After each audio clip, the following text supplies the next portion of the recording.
Hello boss, బాగున్నావా? తెలీదా boss, ఇద్దరు సేమ్ టు సేమ్ ఉన్నాం. ఆ మాత్రం కనిపెట్టలేదు ఎవరు నేను. నేనే నీ ఆత్మ. సో ముద్దుగా మెగాస్ మీరంటే ఆత్మ అంటున్నావు, వచ్చావు. నేను చూడు ఈ బట్టలతో, నువ్వు చూడు ఆ బట్టలతో. ఏంటి ఆత్మ అవుతావు అసలు నువ్వు?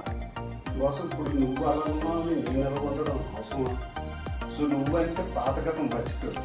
మనం ఎలా ఉంటుంది పాత మునుపటి బాడీ మర్చిపోయావా, మునుపటి మాస్ మర్చిపోయావా? ఇంకా మన మాస్ కానీ క్లాస్ కానీ రెండు కలిపి ఎప్పుడు మర్చిపోవాలి. అయినా సరే ఎందుకు అసలు కొంచెం బయటికి లోపల మర్చిపోయి బయటికి రామని కూర్చొని అలా రోజుకి డల్లగా ఉంటున్నావు, బాధగా ఉంటున్నావు. నిన్ను చూస్తే లోపల ఉన్న నాకే బాధ అనిపిస్తుంది. అలా బయటను చూసిన వాళ్ళకి ఏమనిపిస్తుంది? ఒకరి గురించి కానీ ఇంకొకరి గురించి కానీ మంచిగా ఆలోచించడం అయితే మాత్రం పుల్లో మాత్రం మంచిది కాదు బాస్.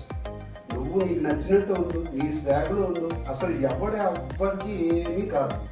ప్రతి ఓడు చెత్తగడి. నువ్వు నేర్చుకోవాల్సింది ఇదే. మంచితనంగా ఉందాం అనుకున్నావు, మారదాం అనుకున్నావు. లోకం అయితే మారనివ్వదు. నువ్వు మారవలసిన పని కూడా లేదు. నువ్వు ఎలాగున్నావో అలాగే ఉంది.